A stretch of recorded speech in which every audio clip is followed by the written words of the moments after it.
Good morning, everyone. Today we'll discuss a new topic, discrete mathematics, जिसमें हम discuss करेंगे proportional logic के बारे में. ओके. और इसी नेट में इसका नाम है मैथमेटिकल लॉजिक. तो प्रोपोर्शनल लॉजिक और मैथमेटिकल लॉजिक होता क्या है, ये हम आज डिस्कस करेंगे. सो जैसे कि प्रोपोर्शनल लॉजिक आप देखोगे तो आपका डिस्क्रीट मैथमेटिक्स का फर्स्ट यूनिट में प्रोपोर्शनल लॉजिक होता है. तो ये होता क्या है, कॉन्सेप्ट क्या है प्रोपोर्शनल लॉजिक का. तो पहले हम कॉन्सेप्ट को समझते हैं, देन हम उसका डेफिनेशन को जाएंगे. जैसे कि यहाँ पे मेरे पास एक दो सेंटेंस है. फर्स्ट सेंटेंस मेरा है Deepak is a Python developer, and second sentence में लिखा है Piyush like Java but he is a Python developer. Okay, दो स्टेटमेंट मेरे पास है. तो मैं ये दो स्टेटमेंट को देख के मेरे पास एक स्टेटमेंट, एक आउटकम मुझे मिला है. ओके, ये दो सेंटेंस से मुझे एक आउटकम मिला है कि Deepak and Piyush both is a Python developer. Okay, मुझे आउटकम मिला Deepak and Piyush both is a Python developer. And और एक मुझे आउटकम मिला है are Deepak and Piyush classmate. Okay, मेरे पास दो आउटकम है, मेरे पास दो सेंटेंस था, दो सेंटेंस से मुझे दो आउटकम मिला है. तो मुझे फर्स्ट आउटकम में मिला है कि Deepak and Piyush both is a Python developer. तो मैं ये सेंटेंस को देख के एनालाइज करके मैं बोलूंगा कि ये सेंटेंस जो है ट्रू है कि फॉल्स है. तो आप देखोगे तो ऑब्वियसली ये सेंटेंस जो है ये ट्रू आपको मिल रहा है. ये Deepak and Piyush both are the Python developer. But मैं ये सेकंड सेंटेंस को देख के बता सकता हूँ कि मुझे जानना है, मैं ये सेंटेंस को देख के एनालाइज करूंगा कि ये जो सेंटेंस है ये ट्रू है कि फॉल्स है. बट आप देखोगे ये सेकंड सेंटेंस में दीपक एंड पीयूष क्लासमेट, मुझे क्वेश्चन मार्क लगाया है. तो यहाँ पे मुझे दो आउटकम मिल रहा है, दो चीजें मिल रहा है. मुझे आइदर ट्रू मिल रहा है, हो सकते हैं कि वो क्लासमेट है, हो सकता है कि वो क्लासमेट ना हो. तो मुझे दो चीजें मिल रहा है, आइदर ट्रू भी मिल रहा है, मुझे फॉल्स भी मिल रहा है. तो प्रोपोर्शनल लॉजिक का कॉन्सेप्ट यही होता है कि मुझे सेंटेंस को एनालाइज करना पड़ता है कि जो सेंटेंस है वो ट्रू है कि फॉल्स है. जब ट्रू एंड फॉल्स मुझे आउटकम में मिल रहा है तो इसको बोलते हैं प्रोपोजिशनल, उसको इसको बोलते हैं डिक्लेरेटिव सेंटेंस. बट जहां पे मुझे ऐसे ट्रू एंड फॉल्स बोथ मिल रहा है तो इसी इसी चीजें को हम प्रोपोजिशनल लॉजिक नहीं बोलते हैं. ओके, तो उसको हम और अच्छे से समझने के लिए नेक्स्ट उसका जो डेफिनेशन है उसको हम डिस्कस करते हैं. जैसे यहाँ पे लिखा है कि प्रोपोजिशनल लॉजिक का डेफिनेशन क्या होता है, कि एक फॉर्मल डेफिनेशन यही होता है कि प्रोपोजिशनल लॉजिक और proposition is basically declarative sentence. एक जो प्रोपोजिशन होता है ये क्या होता है, एक डिक्लेरेटिव सेंटेंस होता है जो कि that is a truth value, एक ट्रूथ वैल्यू फाइंड पर्पस करता है, जो कि आपका आइदर ट्रू हो सकता है नहीं तो फॉल्स हो सकता है. ओके, ट्रूथ वैल्यू मतलब आइदर ट्रू नहीं तो फॉल्स, इसको बोलते हैं ट्रूथ वैल्यू. ओके, नेक्स्ट है the purpose of propositional logic to analyse a statement individually और कंपोजिटली. जैसे मैं आपको बोला कि प्रोपोजिशनल लॉजिक का कॉन्सेप्ट यही है, उसका पर्पस यही है कि हम क्या करते हैं, एक स्टेटमेंट को हम एनालाइज करते हैं. ओके, इंडिविजुअली मतलब एक ही सेंटेंस को इंडिविजुअली, जैसे यहाँ पे लिखा है Deepak is a Python developer. Okay, yes it is a Deepak, true, Deepak is a Python developer. But मैं क्या कर रहा हूँ कि कंपोजिटली मतलब ये होता है कि हम दो स्टेटमेंट को, ओके, दो डिफरेंट स्टेटमेंट को हम क्या करें, एनालाइज कर रहे हैं. जैसे ये एक स्टेटमेंट है Deepak is a Python developer, and और एक स्टेटमेंट है he working on Django framework. Okay, मैं ये दो स्टेटमेंट को एनालाइज कर रहा हूँ कि ये दो स्टेटमेंट ट्रू है कि फॉल्स है. जैसे मैं ये फर्स्ट स्टेटमेंट को एनालाइज करूंगा तो Deepak is a Python developer, it is true. और यहाँ पे बोला है he working on Django framework, obviously वो पाइथन डेवलपर है तो जांगो फ्रेमवर्क में काम कर रहा होगा. तो यहाँ पे मैं दो स्टेटमेंट को एनालाइज किया, ये एक स्टेटमेंट है फर्स्ट स्टेटमेंट और ये मेरा एक सेकंड स्टेटमेंट है. ओके, तो जैसे यहाँ पे बीच में कंजक्शन लगा, ये क्या है हम बाद में डिस्कस करेंगे. ओके, नेक्स्ट हम बात करेंगे प्रोपोजिशनल लॉजिक का डेफिनेशन. तो डेफिनेशन यही बोलता है, जैसे मैं आपको पहले से बोल चुका हूँ कि प्रोपोजिशन और स्टेटमेंट इट्स डिक्लेरेटिव सेंटेंस. और डिक्लेरेटिव सेंटेंस क्या होता है, जिसका ट्रूथ वैल्यू फॉर्म होता है. ओके, मतलब जिसका आउटकम ट्रू मिलेगा नहीं तो फॉल्स मिलेगा. ओके, उसको हम क्या बोलेंगे, प्रोपोजिशन बोलेंगे और डिक्लेरेटिव सेंटेंस बोलेंगे. बट जहाँ it can not be both, both नहीं आना चाहिए, जैसे कि ट्रू एंड फॉल्स दोनों नहीं आना चाहिए.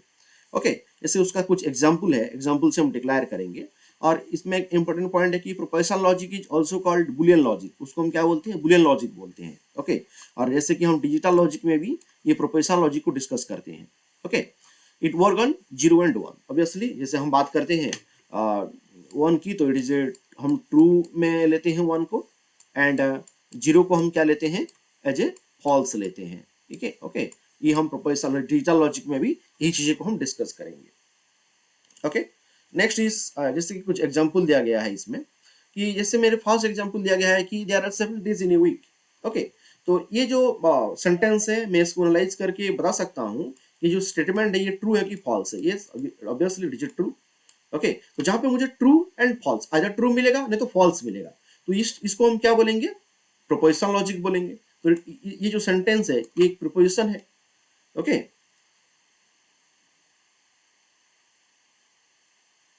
Next 2 + 2 4, it is also a prepositional logic. Okay, next मैं बात करूं तो जैसे इट विल रेन टुमारो, हो सकता है कि कल बारिश हो, नहीं भी हो। Okay, it may be true, it may be false, तो मुझे दो आउटकम मिल रहा है, इट इज आइदर ट्रू नहीं तो फॉल्स, हो भी सकता है नहीं भी हो सकता है। तो इस केस में it is not a proposition. Okay, it is not a proposition, it is not A declarative sentence. Okay, but 2 + 2 यहाँ पे मुझे ट्रू मिल रहा है, तो it is A declarative sentence, it is A proposition. Next, the sun rise in the west. It is a purely false statement. So it is a proposition because मुझे यहाँ पे false मिल रहा है. It's fine, but it is a propositional logic. Okay. Then do you speak Hindi? Okay, मुझे question mark. Do you speak Hindi? अगर वो हिंदी बोल सकता है, नहीं भी बोल सकता है, मुझे आउटकम यहाँ पे मिल रहा है ट्रू एंड फॉल्स। जहाँ पे मुझे बोथ मिल रहा है, ट्रू एंड फॉल्स, जहाँ पे मुझे बोथ मिल रहा है, उसको हम क्या बोलेंगे, it is not a proposition. Okay, then what day, hurt day, और मुझे एक्सक्लेमेटरी सिंबल का मुझे मिल रहा है, व्हाट डे, हर्ट डे, हो भी सकता है नहीं भी हो सकता है, यहाँ पे मुझे दो आउटकम मिल रहा है, ट्रू एंड फॉल्स।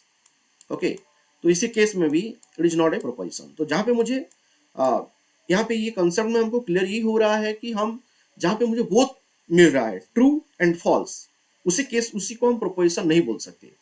बट मुझे जहाँ पे ओनली ट्रू मिलेगा नहीं तो फॉल्स मिलेगा, मुझे ट्रू मिलेगा आउटकम नहीं तो फॉल्स मिलेगा, उसी को हम क्या बोलेंगे, it is A prepositional logic. Next मुझे मिल रहा है क्लोज द डोर, एक कमांड मिल रहा है क्लोज द डोर, वो क्लोज करेगा नहीं भी करेगा। ओके, तो यहाँ पे मुझे ट्रू एंड फॉल्स की आउटकम मिल रहा है। तो हम बात कर चुके हैं कि जहाँ पे ट्रू एंड फॉल्स का आउटकम आता है उसको हम प्रोपोजिशनल लॉजिक नहीं बोल सकते।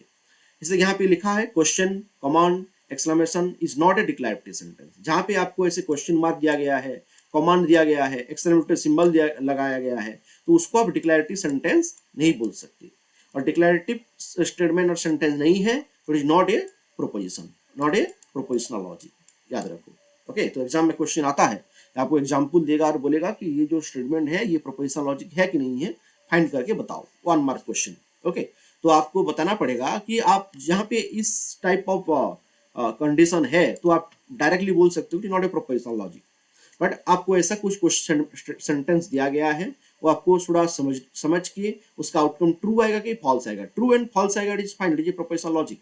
बट जहाँ पे मुझे बोथ आ रहा है, ट्रू एंड फॉल्स बोथ आ रहा है, it is not A prepositional logic. Okay, जैसे कि सम पॉइंट हम कुछ पॉइंट डिस्कस करेंगे। जैसे यहाँ पे लिखा है कि in propositional logic we can use symbolic variable to representing the logic and we can use any symbol for representing proposition such as A B C P Q are.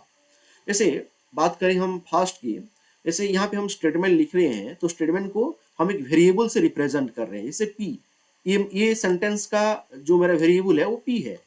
Okay, ये मेरे sentence जो मैं लिखा हूँ उसको represent किया हूँ Q में। तो जब भी हम प्रोपोजिशन स्टेटमेंट को डिक्लेयर करते हैं एक सिंबलिक वेरिएबल में उसको रिप्रेजेंट करते हैं, प्रोपोजिशनल लॉजिक को। ओके, यही बात यहाँ पे बोला गया है फर्स्ट पॉइंट में। आप A B C P Q R S T कुछ भी ले सकते हैं। ओके, सिंबल में आप प्रोपोजिशनल लॉजिक को रिप्रेजेंट करते हो। सेकंड पॉइंट ये बोल रहा है कि prepositional logic consist of and object, relation, function and logical connectivity. Prepositional logic में डिफरेंट ऑब्जेक्ट होता है, डिफरेंट रिलेशनशिप होता है, okay, and different logical connectivity को हम यहाँ पे यूज करते हैं। लॉजिकल कनेक्टिविटी क्या होता है, जैसे लॉजिकल कनेक्टिविटी मतलब क्या है कि दो स्टेटमेंट को जहाँ पे हम जोड़ते हैं, जैसे हम बात किए थे कंपोजिट एनालाइजिंग का, तो उसमें हम क्या करते हैं कि दो सेंटेंस को हम एनालाइज कर रहे हैं। ओके, दो डिफरेंट स्टेटमेंट को हम क्या कर रहे हैं, एनालाइज कर रहे हैं। ये फर्स्ट स्टेटमेंट और ये सेकंड स्टेटमेंट, दो स्टेटमेंट को जहाँ पे मैं एनालाइज कर रहा हूँ, हेल्प ऑफ दिस कनेक्टिव के मदद से हम क्या कर रहे हैं, ये सेंटेंस को एनालाइज कर रहे हैं। तो हम बात आगे डिस्कस करेंगे प्रोपोजिशनल लॉजिक का, कनेक्टिविटीज का। कनेक्टिविटीज हम यूज करते हैं दो सेंटेंस को जोड़ने के लिए, दो सेंटेंस को जोड़ने के लिए we use the different connectives. Okay, so this is our first lecture. Next class we discuss the predicate logic. Okay, next class we discuss predicate logic. Okay everyone, thank you.